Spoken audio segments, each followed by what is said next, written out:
Segala pujian, hormat, kemuliaan hanya bagi Engkau Tuhan Raja di atas segala raja. Bahwa kami mengerti rencana dan kehendak Tuhan di hari-hari yang terakhir ini Bapa. Kami tahu kami tidak punya banyak waktu bermain-main dengan panggilan dan kekristenan kami. Kami harus sungguh-sungguh mengenal Tuhan dan rencananya dalam hidup kami. Urapi setiap kami yang datang dengan lapar dan haus akan Tuhan. Kami tahu hari ini kami akan dipuaskan. Urapi hamba-Mu yang tidak ada apa-apanya. Urapi setiap kami di dalam nama Yesus.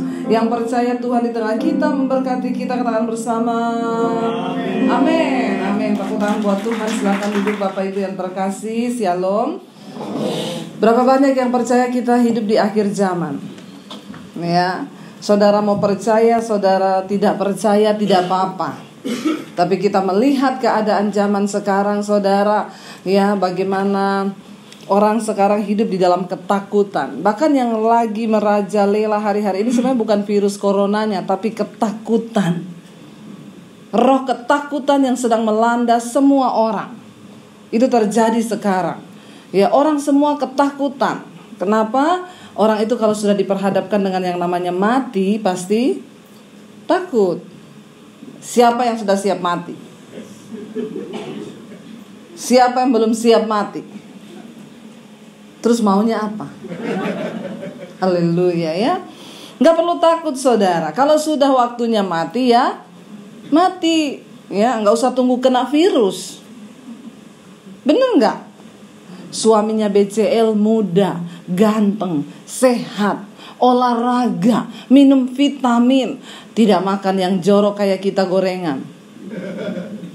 Ya, akan dikontrak oleh salah satu produk alat kesehatan jantung. Tapi akhirnya meninggalnya jantung. Dan tidak ada yang tahu. Gak usah tunggu kena virus kan. Jadi mari kita mengerti apa yang sedang terjadi hari-hari ini. Ketakutan besar. Kenapa? Kita semua tahu China itu negara yang luar biasa sekarang. Dia memberikan hutang kepada negara-negara kuat. Dia beri hutang kepada negara-negara minyak loh saudara. Ya, bahkan yang terakhir kita tahu Amerika pun bertekuk lutut di bawahnya China. Kenapa? Karena semua yang ada di dunia ini ciptaan Tuhan. Nomor 2 made in China. Saudara cukup mengerti hal itu? Ya, mereka menempati urutan nomor 2 setelah Tuhan yang Maha Kuasa.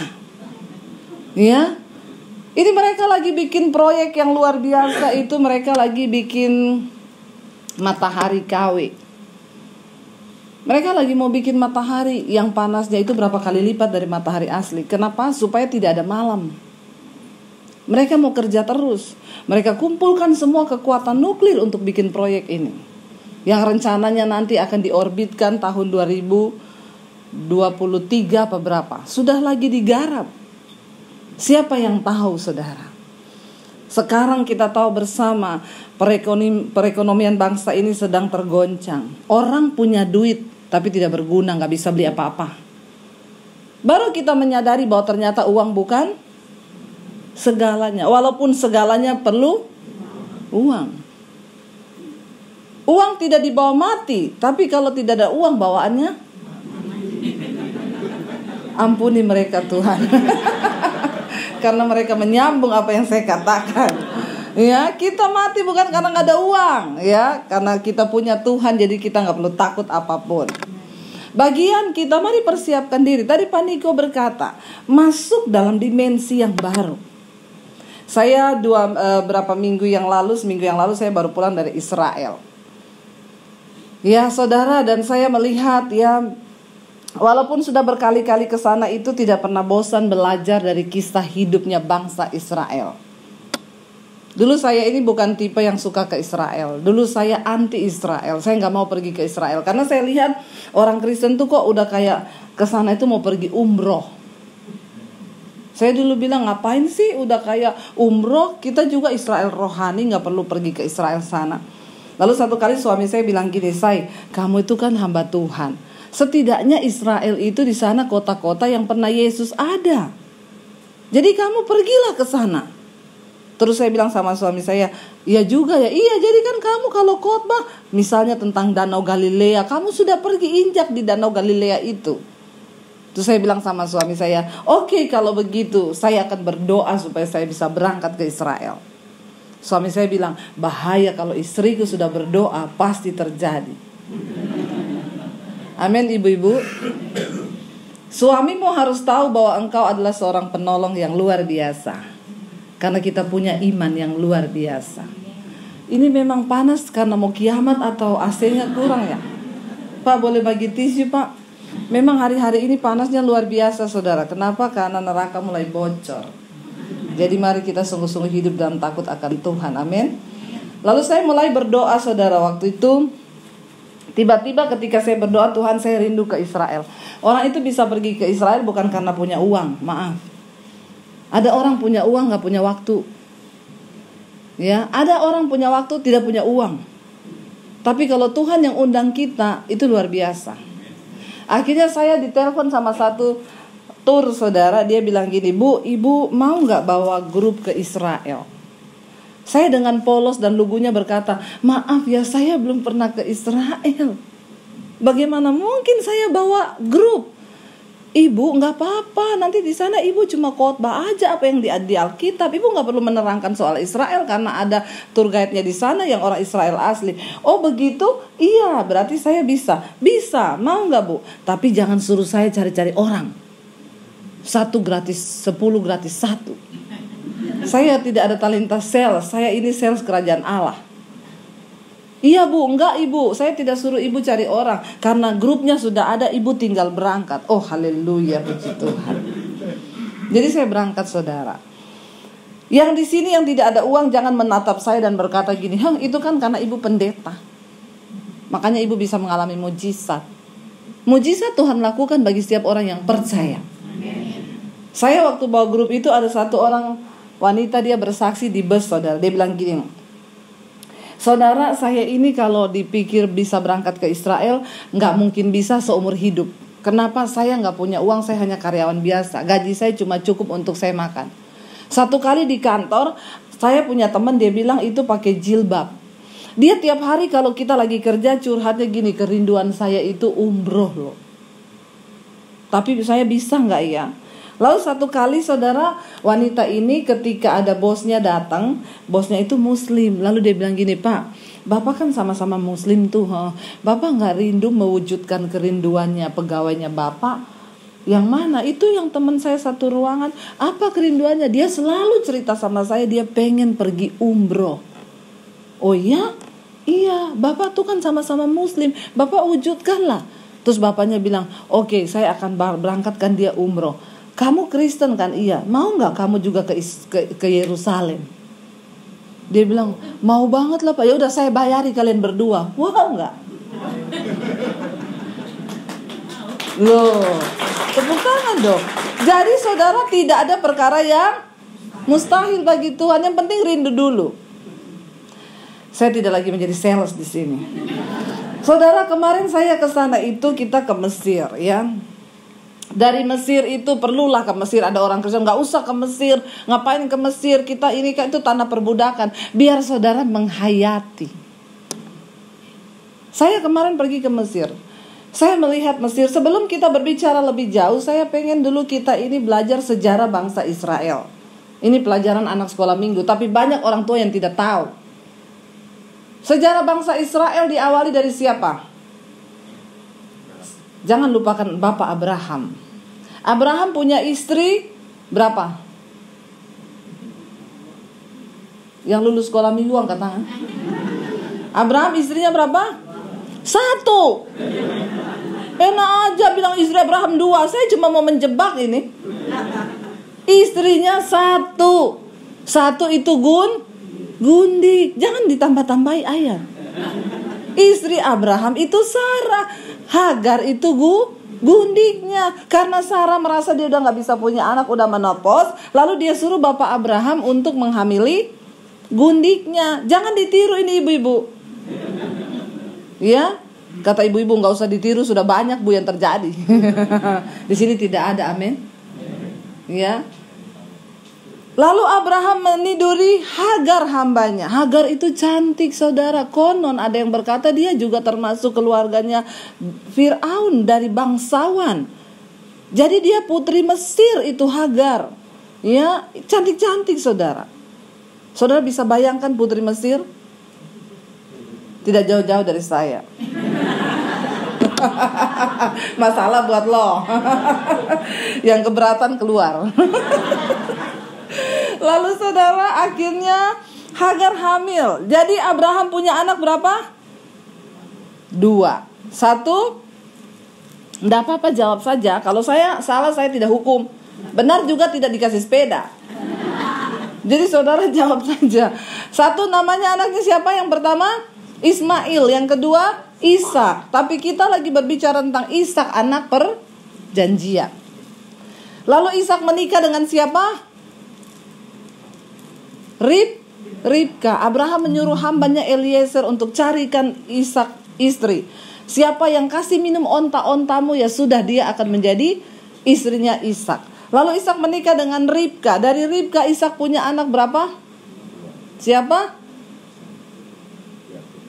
Yakub dan Esau. Ya. Yang sulung siapa? Esau. Yang bungsu Yakub. Tapi akhirnya Esau menjual hak kesulungan gara-gara semangkok sop brenebon, kacang merah pakai kaki babi. Ya, itu memang nikmat sekali. Yakub menipu Esau, lalu jatuhlah hak kesulungan kepada Yakub. Tapi saudara, orang itu kalau suka nipu pasti kena tipu. Jadi jangan suka bilang kanan kirimu, jangan tipu-tipu, nanti kena tipu. Lalu akhirnya Yakub itu bekerja di rumah Laban karena dia ingin anaknya Laban. Namanya siapa yang dia pengen? Rahel. Tapi dia ditipu sama Laban. Nah, tukang tipu kena. Ya. Jadi jangan suka tipu-tipu, karena apa yang Anda tabur pasti akan Anda tuai. Itu hukum Allah dan hukum alam. Apa yang engkau lakukan pasti akan engkau tuai. Hati-hati dengan hidup ini. Lalu dia ditipu oleh Laban. Pada waktu malam pengantin, dia buka kerudungnya istrinya, ternyata bukan Rahel tapi Lea. Ya.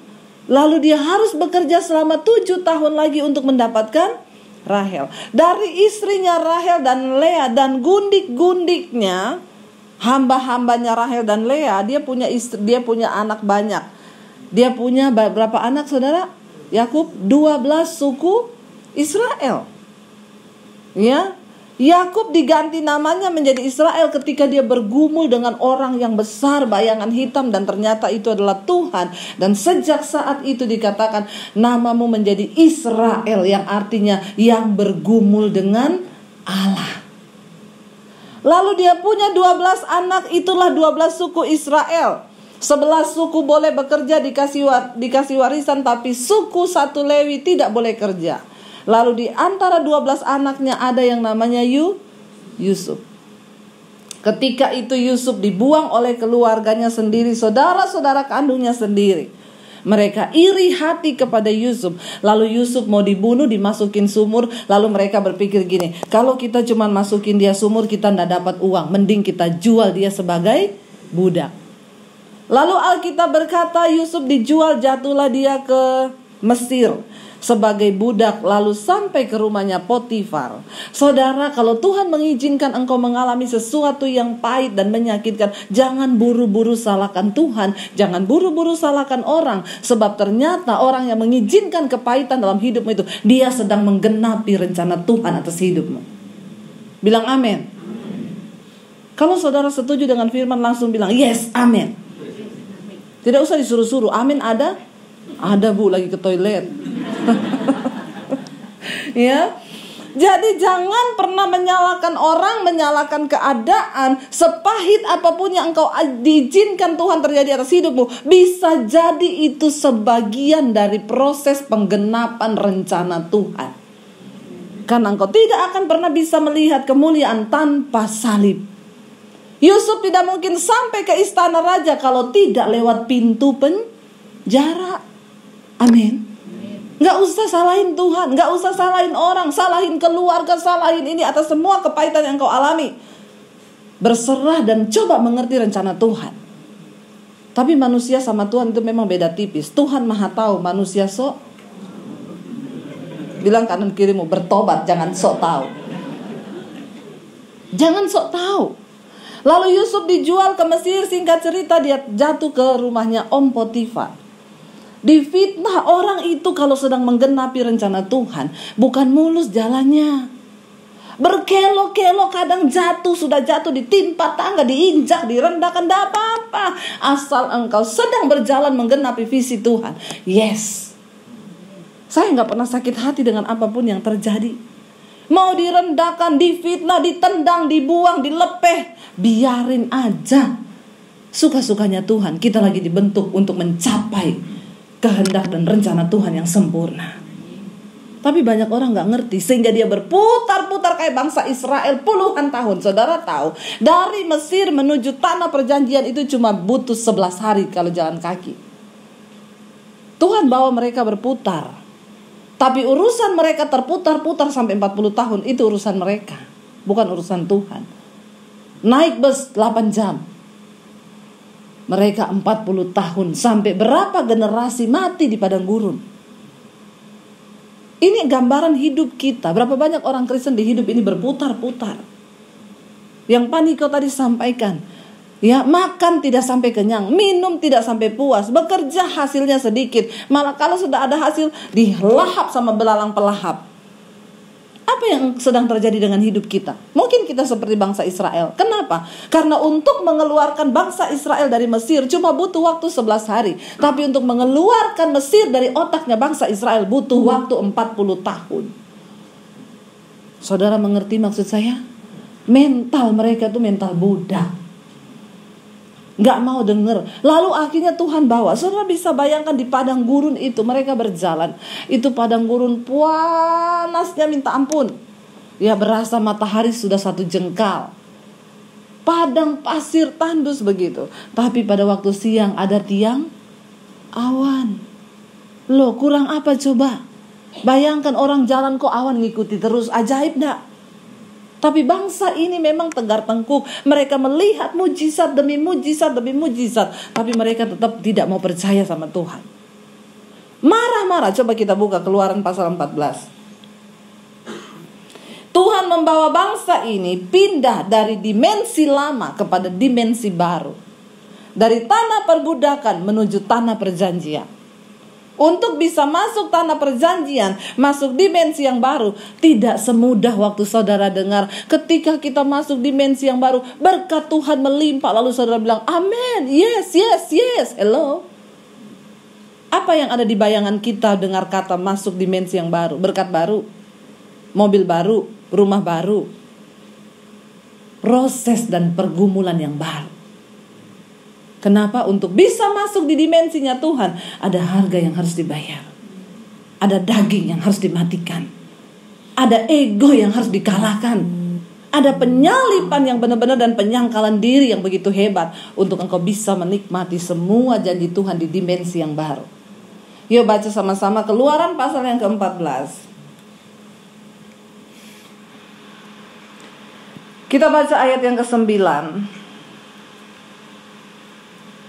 1, 2, 3. Adapun orang Mesir, segala kuda dan kereta Fir'aun, orang-orang berkuda dan pasukannya mengejar mereka dan mencapai mereka pada waktu mereka berkemah di tepi laut, dekat Pi Hahirot di depan Baal-Zephon. Ayat 10.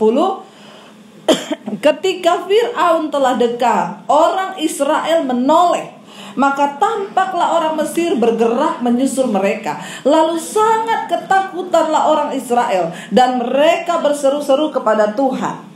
Ketakutan ini mirip dengan orang yang lagi sekarang takut dengan virus corona. Kenapa? Kematian di depan mata.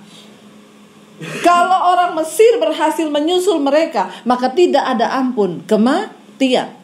Saya mau lanjutkan saudara. Ketika Yusuf menjadi Perdana Menteri di Mesir, Yusuf diberkati dengan hikmat dan roh takut Tuhan. Yusuf membuat lumbung untuk menyimpan gandum-gandum itu. Dan ketika terjadi kelaparan besar di Israel, maka Mesir aman dari bahaya kelaparan karena mereka punya stok gandum banyak. Lalu Yakub Israel mendengar bahwa Mesir tidak mengalami kelaparan. Sekian lama Yusuf sudah hilang dari ingatan mereka. Lalu Yakub bilang kepada anak-anaknya, kamu pergi ke Mesir, beli gandum, karena di sana banyak gandum. Lalu mereka datang, saudara, untuk membeli gandum. Mereka ketemu Yusuf, tapi mereka sudah tidak kenal dengan Yusuf. Orang yang diurapi Tuhan itu berubah hidupnya. Mukanya juga berubah. Semakin hari semakin ganteng dan semakin cantik. Kayak saya. Ya, amin. Jangan semakin kusut. Ya, orang ketemu kok kusut banget ya. Nah, itu berarti banyak kepahitan. Harus berubah. Kita semakin hari semakin sukacita. Gak usah apa-apa dipikir. Hidup ini dibawa enteng saja. Utang gak usah dipikir, tapi dibayar. Ya. Lalu saudara, mereka ini disusul oleh bangsa Mesir. Ketakutan yang sama dengan orang yang menghadapi corona sekarang, kematian. Lalu ketika saudara, saya kembali lagi ke Yusuf, belum selesai tadi. Yusuf akhirnya memberi gandum, dia bilang gini, tidak usah bayar, bawa gandum ini pulang. Karena Yusuf tahu ini keluarganya. Panggil orang tuamu untuk pindah ke Mesir. Lalu mereka pulang dengan senang hati karena gandum tidak dibayar. Lalu mereka cerita pada bapaknya, itu Perdana Menteri, dia suruh kita pindah ke Mesir. Lalu Yakub mengangkut semua keluarganya berjumlah 70 orang. Anak-anak dan cucu-cucunya pindah semua ke Mesir, hijrah. Ketika ada di Mesir, mereka beranak cucu di sana, bekerja karena mereka disertai Tuhan. Mereka menjadi bangsa yang besar dan hidupnya lebih diberkati dari orang Mesir. Karena mereka rajin. Itu kayak orang Jawa yang transmigrasi ke Kalimantan, Sulawesi itu loh. Saudara, kalau ke Sulawesi, Kalimantan, Sumatera, sekarang tuan-tuan tanahnya di sana semua orang Jawa. Kenapa? Mereka rajin. Ya, saudara, Sulawesi ke Sumatera, kemana-mana daerah transmigrasi sana, mulai dari yang jual bakso sampai yang punya tanah semua Mas Joko, Mas Bejo. Loh iya, kenapa? Mereka rajin, kalah orang yang punya tanah. Demikianlah bangsa Israel pada waktu itu, mereka menjadi besar, diberkati Tuhan. Lalu apapun yang mereka lakukan berhasil. Lalu orang Mesir mulai iri hati. Lalu dengan berbagai cara lewat undang-undang ditekanlah bangsa Israel. Singkat cerita, mereka jatuh dalam perbudakan dan penjajahan. Lalu mereka berseru pada Tuhan. Lalu Tuhan mengangkat Musa untuk bawa bangsa ini keluar dari Mesir. Itu ceritanya. Lalu mereka mulai bergerak keluar dari Mesir. Alkitab berkata ketika bangsa Israel melihat orang Mesir di belakang dengan kereta berkuda, mereka tidak bawa apa-apa, tidak bawa senjata, orang lari dalam keadaan budak. Lalu mereka mulai berketakutanlah, mereka berseru-seru kepada Tuhan. Keluaran 14 ayat 11 berkata, mari kita baca sama-sama. Keluaran 14 ayat yang ke-11. Dan mereka berkata kepada Musa, apakah karena tidak ada kuburan di Mesir, maka engkau membawa kami untuk mati di padang gurun ini? Apakah yang kau perbuat ini terhadap kami dengan membawa kami keluar dari Mesir? Saudara, lihat bangsa ini, saudara. Memang saudara, ya itu mentalnya itu loh. Bukannya berkata kepada Musa, Musa, apa yang harus kami lakukan, Musa? Kita berdoa yuk, Musa. Gak ada perkara kan yang mustahil bagi Tuhan. Buktinya dikasih tiang awan, kalau siang malam dikasih tiang api. Tuhan itu kan ajaib. Enggak. Balik lagi menyalahkan Musa dan pengen balik ke Mesir. Saudara, ini gambaran apa? Ketika engkau mau masuk ke dimensi yang baru, engkau mau bergerak masuk dalam hidup yang baru, mau tinggalkan dosa-dosa perbudakanmu itu, iblis tidak akan senang. Gambaran Fir'aun itu berbicara tentang gambaran kuasa kegelapan yang akan mengejar hidupmu. Makanya banyak orang bilang sama saya, ibu, iya bu, saya ini homo, saya udah mau keluar bu, tapi tantangannya besar sekali. Ada beberapa orang konseling, ibu saya selingkuh bu, saya udah mau putuskan tapi kok digoda terus. Iya, Mesir akan mengejarmu. Caranya gimana ibu? Blokir nomor HP-nya. Amin. Iya. Iya, saya sudah blokir, tapi dia tetap pakai nomor lain. Ganti nomor HP-mu. Ya jangan bu, udah banyak yang tahu. Mau masuk ke tanah perjanjian atau mau terus di padang gurun? Kalau kamu gak kuat, Lebih baik bayar harga yang mahal. Gak apa-apa, catat aja dulu nomor yang penting-penting. Ganti nomor, udah putus hubungan. Jangan main-main sama dosa. Amin. Hidup kita ini aman dan berbahagia di jalan Tuhan ketika engkau hidup dalam kekudusan. Mau mati, mau apa, yang penting udah benar dulu. Semua orang juga toh mati. Kalau orang itu saudara tidak lagi punya kepentingan dan berdampak bagi kerajaan sorga, maka siap-siaplah check out dari dunia ini. Tapi selama Tuhan masih punya rencana atas hidupmu, dan engkau masih mau berjalan bersama dengan rencana Tuhan, belum selesai tugasmu. Kalau udah selesai ya sudah, check out. Gak usah terlalu takut dengan kematian, amin. Sampai mau salaman gak berani. Jangan salaman, virus pakai kaki saja. Orang tua malah mati salaman pakai kaki. Kenapa? Keseimbangannya malah jatuh saudara. Ya, nggak usah aneh-aneh lah hidup ini. Ya, kita percaya perlindungan Tuhan itu sempurna. Saudara yang baca Mazmur 91, wah ini kalau lagi virus gini semua baca Mazmur 91. Dicatat, ditaruh di dompet. Jangan jadikan ayat sebagai mantra atau jimat. Sebelum saudara mengimani itu, baca ayat 1 dulu. Orang yang duduk dalam lindungan Tuhan, yang bermalam dalam naungan yang maha kuasa. Dalam terjemahan yang lain dikatakan orang yang berada dalam the secret place of God. Apakah kita ada di tempat rahasianya Tuhan hari-hari ini? Apakah kita berada dalam hadirat Allah? Orang yang mengalami janji Tuhan itu cuma mereka yang berada dalam hadirat Tuhan. Jadi kalau engkau tidak berada dalam hadirat Tuhan, tidak usah imani itu ayat. Tidak berlaku bagi hidup kita. Bilang amin. Tiap malam dugem ke diskotik, hidup dalam kenajisan, bilang Mazmur 91, malaikat bilang pret. Enak aja lu. Semua itu ada syaratnya saudara. Perlindungan Tuhan itu ada syaratnya. Selama engkau berjalan dalam kebenaran dan kekudusan, engkau akan mengalami. Kalau engkau berada di dalam tempat rahasianya Tuhan, hari-hari ini orang Kristen saudara, jangankan berputar di padang gurun, mereka bikin jalan baru. Benar gak? Mereka bikin kebenaran sendiri yang bukan kebenaran Tuhan. Kemarin ada ibu-ibu telepon saya, Bu, suami saya selingkuh, Bu. Terus ibu sudah bicara sama dia, sudah Bu. Terus saya bilang, kamu pilih saya atau perempuan itu? Dia bilang dua-dua. Bikin jalan baru kan? Bikin kebenaran sendiri kan? Kasih saya waktu untuk melupakan katanya. Karena tidak semudah itu untuk melupakan perempuan ini. Lalu saya tanya, Bu, sampai kapan kamu butuh waktu untuk melupakan dia? Dia bilang, tunggu waktu Tuhan. Astagfirullah saudara. Aduh, ya ini kalau di depan saya benar saya baptis ulang. Saya rendam agak lama. Berapa menit? 15. Supaya dibuka mata langsung di rumah Bapak. Lebih baik jiwanya selamat, tubuhnya binasa. Gak apa-apa. Ih, saya gregetan loh saudara. Dia bilang, masa Bu? Dia bilang, tunggu waktu Tuhan. Sambil nyanyi, waktu Tuhan pasti yang terbaik, walau kadang tak mudah dimengerti. Peret gak? Saya gregetan lihat model begini. Lalu istrinya bilang, Bu, ini dia kan saya mau ke Jakarta, mau ketemu sama perempuan itu.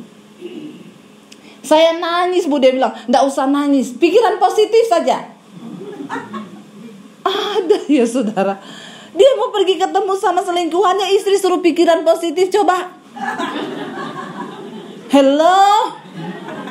Banyak suami-suami model begini sekarang ini. Tapi di sini tidak ada. Karena belum ada yang ketahuan. Dan belum ada yang ngaku. Bertobat saudara ya.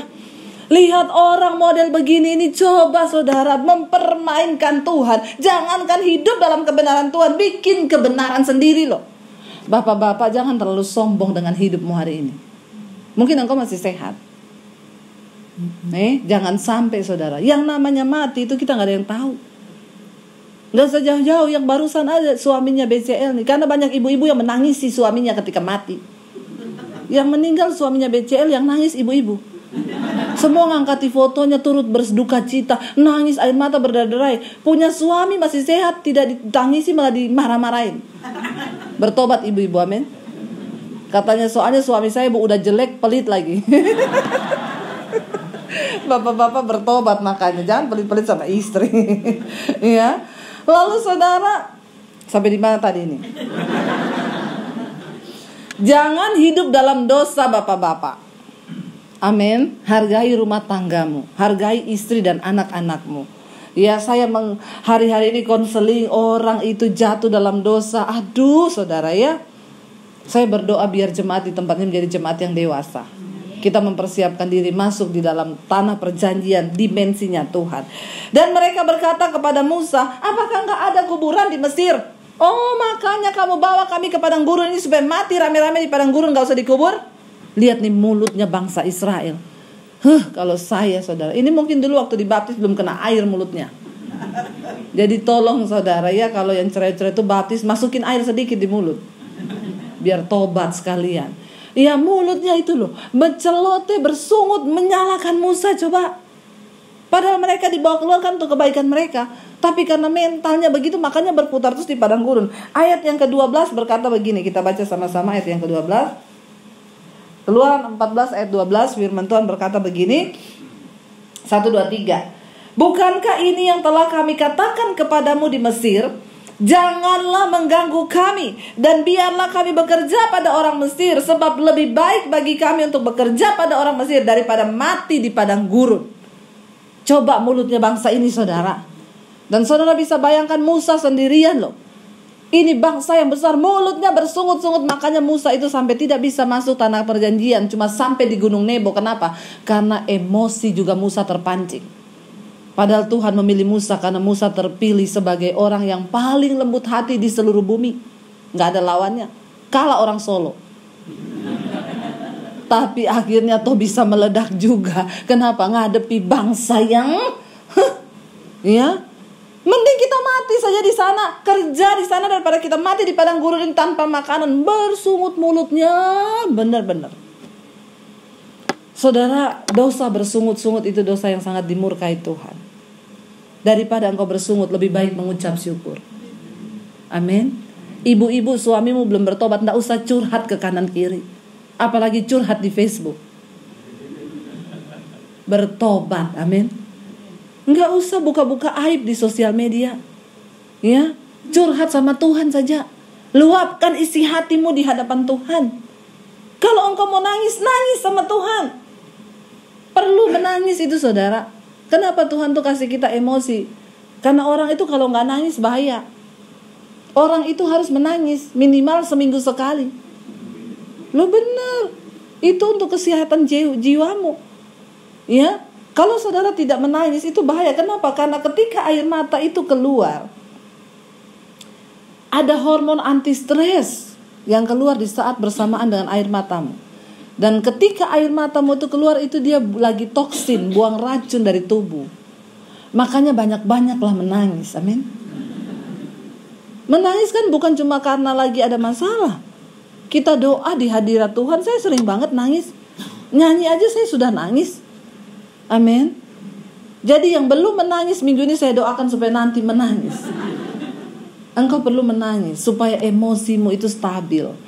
Orang itu kalau nggak menangis saudara, apalagi ada yang 1 tahun tidak pernah nangis, itu mesti mukanya, ya itu tuh udah muka penyakitan, udah muka tertekan itu.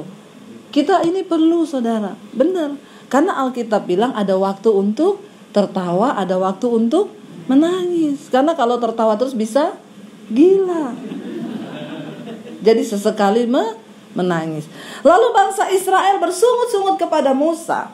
Ayat 13, tetapi berkatalah Musa kepada bangsa ini, janganlah takut, berdirilah tetap dan lihatlah keselamatan dari Tuhan yang akan diberikannya pada hari ini kepadamu. Sebab orang Mesir yang kamu lihat hari ini tidak akan kamu lihat lagi untuk selama-lamanya. Lalu mereka saudara, lalu Tuhan yang akan berperang bagi kamu. Mereka menyeberangi laut saudara. Ketakutan yang memuncak ketika di depan itu laut Teberau, di belakang pasukannya Fir'aun. Itu kalah menghadapi virus corona. Benar-benar mati udah. Lalu mereka berseru pada Tuhan. Saudara yang pernah pergi ke Mesir, kita jalan nanti naik bus, lalu kita menuju ada satu terowongan di bawah laut yang menghubungkan dua benua. Kita nyebrang itu sudah berpindah benua lain. Itu namanya terusan Suez. Saudara yang sudah pergi ke sana, kita masuk di terowongan bawah laut, ya. Disitulah diperkirakan para ahli Musa membelah laut di terusan itu. Kenapa? Karena itu jaraknya cuma 2 kilo antara satu benua dengan benua yang lain. Itu cuma 2 kilo jaraknya menyeberang. Jadi jadi saya pikir masuk akal juga. Nggak mungkin laut samudra besar itu dibelah sama Tuhan yang gede banget itu tuh, ya. Itu saya dulu berpikir iya ya. Ternyata di situ itu diperkirakan para ahli, mereka mau menyeberang itu ya di terusan Suez itu. Cuma 2 kilometer itu. Lautnya terbelah, mereka nyebrang. Ketika bangsa Israel menyeberang, Mesir masuk, airnya tertutup. Mereka wow nggak? Wow, Tuhan dahsyat. Nyanyi mereka, nyanyi, wow Tuhan ajaib, Tuhan luar biasa. Waktu mereka mulai berjalan lagi, Alkitab berkata, coba kita lompat Keluaran pasal yang ke-15. Kita lihat Keluaran pasal yang ke-15, saudara, apa yang bangsa Israel lakukan lagi. Mereka ini baru saja melihat, ya, bagaimana Tuhan mengerjakan sesuatu yang luar biasa. Sudah bersungut-sungut lagi. Keluaran pasal yang ke-15 mulai ayat yang ke di sana ketika ditulis di sana mereka ketemu satu tempat yang namanya Elim, mata air di Mara. Saudara, mereka menyeberang, mereka melintasi laut itu, lalu mereka sampai ke mata air yang ada di Mara itu, di Elim. Ya, kita baca sama-sama. Ayat yang ke-23, 22. Di Mara dan di Elim. Musa menyuruh orang Israel berangkat dari Laut Teberau, lalu mereka pergi ke padang gurun Syur. 3 hari lamanya mereka berjalan di padang gurun itu dengan tidak mendapat air. Saudara bisa membayangkan 3 hari berjalan tidak ada air? Dokter bilang itu orang kalau tidak minum, tidak makan masih bisa hidup 3 hari asal minum. Tapi orang gak minum 3 hari itu bisa mati. Sekarat di padang gurun gak ada air. Lalu tiba-tiba sampailah mereka ke Mara. Saudara yang sudah pernah pergi ke sana, di situ ada sumur, saudara, sumber air di Mara itu. Ya, mereka tidak dapat meminum air yang di Mara itu karena air itu pahit rasanya. Saudara bisa bayangkan sudah 3 hari nggak minum, berjalan ada mata air, lihat sumur. Tiba-tiba waktu mau diminum airnya pahit. Gondok nggak? Banget. Ini gambaran dalam hidup kita. Seringkali kita sudah merasa ada masalah, kok tidak kunjung dapat jawaban. Rasanya di depan sudah mau terlihat mujizat, malah tambah buruk. Mau minum rasanya pahit. Waktu saya berdiri di depan sumur itu kemarin di sana, saudara, tiba-tiba terbersit di benak saya. Itu tidak ada ayatnya di Alkitab sih, cuma di dalam hati saya. Ya, terbersit begini. Sebenarnya air itu tidak pahit, tapi Tuhan bikin pahit. Memang sengaja, supaya mau lihat bangsa ini responnya bagaimana. Lalu saudara di sana dikatakan ayat yang 24, lalu bersungut-sungutlah bangsa itu kepada Musa. Mulai lagi mulut, mending kita di Mesir biarpun jadi budak tapi makan enak, minum ada. Tuhan tuh izinkan semuanya, saudara. Ya, mereka bersungut-sungut kepada Musa, kata mereka, apakah yang akan kami minum? Ayat 25. Lalu Musa berseru-seru kepada Tuhan. Waktu Musa berseru-seru pada Tuhan itu, mereka lihat gak? Lihat. Di tengah-tengah mereka Musa berseru, Tuhan, Engkau yang bawa bangsa ini keluar, Tuhan. Aku cuma taat, lakukan mujizat-Mu supaya mereka tahu bahwa Engkau yang beserta dengan kami. Lalu terjadi mujizat. Di sana Alkitab berkata begini, dan Tuhan menunjukkan kepadanya sepotong kayu. Cuma sepotong kayu yang ada di situ. Musa melemparkan kayu itu ke dalam air, lalu air itu berubah menjadi es teh. Es teh manis, saudara. Wow enggak? Wow, lagi butuh air, kelelahan, dapat air manis. Dari pahit dirubah menjadi manis. Dalam hidup ini seringkali Tuhan mengizinkan ada hal-hal pahit terjadi. Tapi ketika engkau berseru pada Tuhan, Tuhan bisa mengubah yang pahit itu menjadi manis. Amin. Jadi jangan pernah menyerah. Tetapi mari kita belajar berserah kepada Tuhan. Ya, waktunya sudah hampir habis. 40 menit. Lalu air itu menjadi manis. Di sanalah diberikan Tuhan ketetapan-ketetapan dan peraturan-peraturan kepada mereka. Dan di sanalah Tuhan mencoba mereka. Itu air sebenarnya tadinya tidak pahit. Tapi memang Tuhan sengaja mau mencoba mereka. Hati-hati dalam hidup ini. Seringkali Tuhan izinkan banyak hal untuk mencoba iman kita. Amin. Tapi ketika engkau percaya pada kehendak Tuhan, engkau tidak akan mudah bersungut-sungut. Nangis saja di kaki Tuhan. Aku percaya Tuhan, Engkau mengizinkan semua terjadi untuk mendatangkan kebaikan bagi hidupku. Aku percaya yang pahit sekalipun Tuhan sanggup ubah menjadi manis. Yang paling penting dalam hal ini, saudara, mari kita satu keluarga hidup damai bersama, rukun bersama. Amin. Suami, istri, dan anak-anak, mari kita hidup rukun bersama, bersehati. Itu cukup menjadi modal. Kenapa? Alkitab berkata, di mana orang hidup rukun bersama, kesanalah berkat Tuhan diperintahkan. Tuhan tidak bilang, di mana ada lulusan cum laude, di sana berkat Tuhan diperintahkan. Maaf saudara, hukum Tuhan dan hukum dunia itu berbeda. Jangan engkau paksa anakmu melakukan apa yang kau mau, yang kau pikir itu benar. Orang tua sekarang, anaknya dari kecil dilesin bahasa Inggris, matematika, fisika, kimia, dijejeli semua, tapi belum pernah ada yang lesin Alkitab. Ini loh orang Kristen salahnya. Anak saya bilang, Mam, nilai saya di sekolah gak terlalu bagus. Gak apa-apa deh, bukan itu yang menentukan kamu masuk surga. Kalau memang kamu gak kuat di akademi, gak apa-apa. Saya bilang sama anak saya, dia bilang, aku nanti kuliah ambil apa? Berdoa kepada Tuhan. Kenapa? Kesuksesanmu di dunia ini bukan waktu engkau raih semua cita-citamu, tapi waktu engkau bisa raih cita-cita Tuhan atas hidupmu. Amin saudara. Tanamkan kepada anak-anakmu nilai yang begitu. Ya, jangan suruh anak-anak, ya pokoknya kejar cita-citamu setinggi bintang di langit sampai ke negeri Cina. Sekarang kejarlah ke sana. Tidak ada orang berani ke sana sekarang. Benar gak saudara? Ya, sekarang menutup pintu semua. Cuma dekat Tuhan kita aman. Dan saudara, kalau kita masih hidup hari ini di dunia ini, Tuhan masih punya tugas atas hidup kita.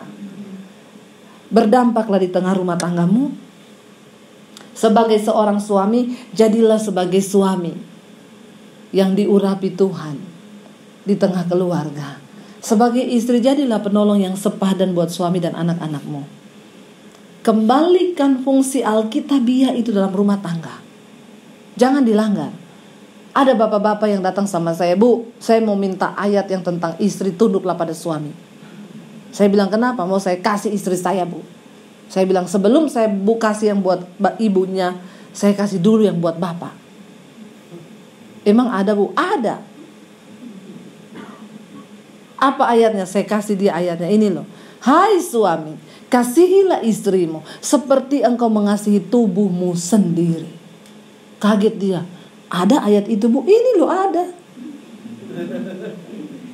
Jadi bagaimana? Masih mau yang buat ibu? Tunggu dulu, saya renungkan dulu ya ini. Berat ternyata. Ya, berat. Kenapa ada istri yang tidak tunduk pada suami? Karena di situ pasti ada suami yang tidak mengasihi istri. Itu cuma timbal baliknya begitu. Kenapa ada suami yang tidak mengasihi istri? Karena di situ pasti ada istri yang tidak tunduk pada suami. Firman Tuhan itu diberikan bukan untuk kita saling tembak, tapi mari rendahkan diri dan berusaha untuk bisa melakukan firman itu. Amin.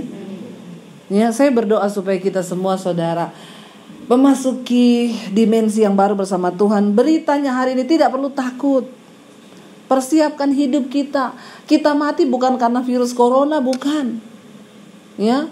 Ini semua negara sudah kasih list yang kena corona, tapi kok Indonesia masih nol ya? Nah ini kita juga bingungin. Tapi benar-benar tadi pagi saya baca berita Menkesnya bilang memang belum ada. Ya puji Tuhan kalau memang belum ada. Mungkin karena suhu kita yang panas begini. Atau memang orang Indonesia itu juga kebal, begitu corona masuk dia kaget, banyak sekali virus dalam sini. Malah virusnya yang sakit, saudara.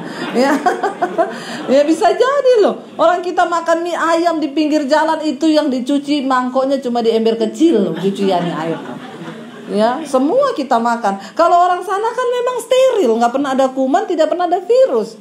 Jadi cuma flu aja bisa mati. Kita ini di sini, ya, gudangnya virus, gudangnya bakteri, tapi kita aman-aman aja. Haleluya. Karena kita punya Tuhan yang dahsyat, amin. Makanya saudara ya, nggak ada yang perlu kita takuti kalau kita percaya Tuhan pegang kendali. Tapi orang Kristen, mari kita semakin dekat dengan Tuhan. Kita ada di hari-hari yang terakhir. Jangan kayak bangsa Israel. Saya undang para imam musik, jangan seperti bangsa Israel yang terus berputar di padang gurun karena nggak ngerti rencana Tuhan. Saya berdoa kita semua mengerti rencana Tuhan, amin. Kita semua mau berkata, Tuhan kami mau Tuhan melakukan apa yang Tuhan mau. Mari kita bangkit berdiri bersama. Ini hidup kami Bapa. Bila Engkau tidak beserta kami tidak mau berjalan Tuhan. Engkaulah yang berjalan bersama kami, memegang tangan kami. Biar kita mau bilang, Tuhan bila Engkau tidak beserta kami tak mau berjalan. Itu yang Musa katakan kepada Tuhan. Berjalanlah bersama kami Tuhan. Tuntun langkah kami Bapa. Ini hidup kami Tuhan.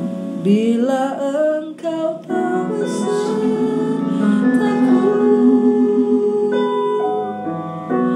ku tak mau berjalan.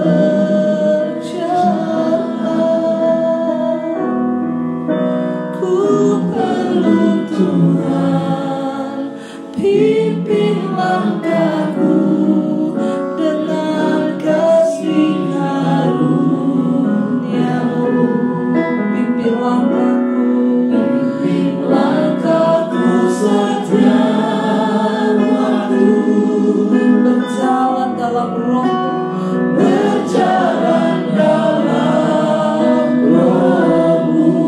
Nyatakan Tuhan, nyatakan Tuhan kemuliaan-Mu, dan berjalanlah denganku.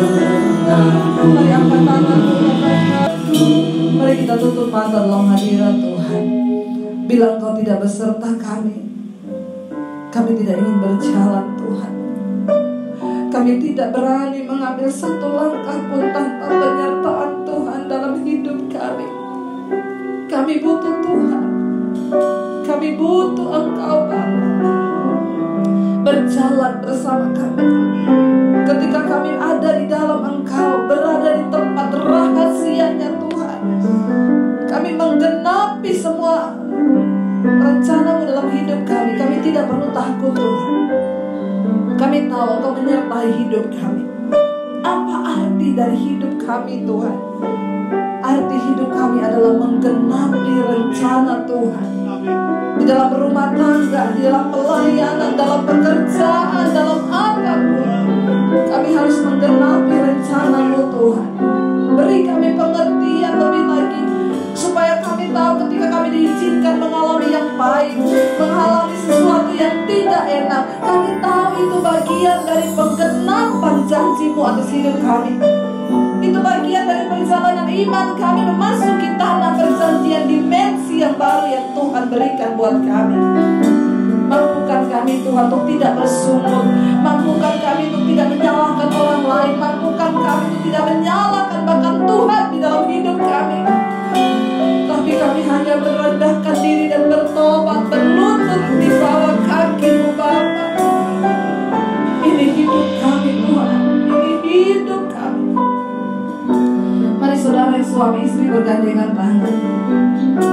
Kami bawa rumah tangga kami, pernikahan kami ke hadapan-Mu hari ini Bapa.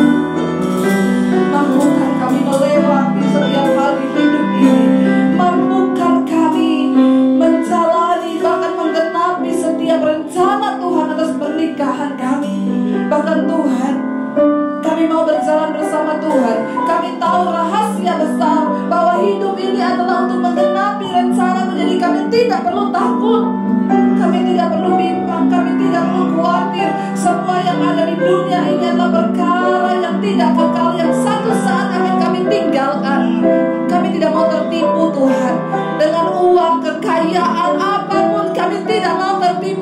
cuma mau perkenanan Tuhan dalam hidup kami. Biar perkenanan-Mu turun atas hidup kami Bapa. Atas pernikahan kami, kekudusan-Mu turun. Lakukan kehendak-Mu Tuhan. Mampukan setiap kami Bapa. Mampukan kami Tuhan.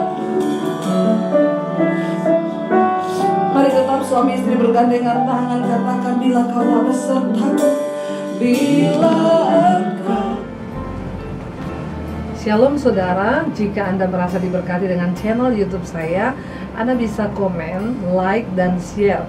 Dan jangan lupa tekan tombol subscribe dan juga tombol lonceng agar Anda mendapat pemberitahuan setiap kali saya mengupload video-video yang baru. Ini sangat penting buat channel ini saudara, supaya banyak orang juga diberkati dan channel ini boleh juga terus berkembang dan menjadi berkat buat banyak orang. Terima kasih, Tuhan memberkati. Mujizat-Mu masih terjadi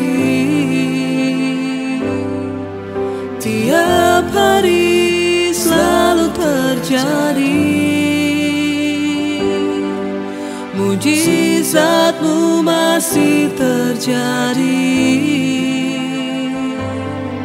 setiap hari, selalu terjadi.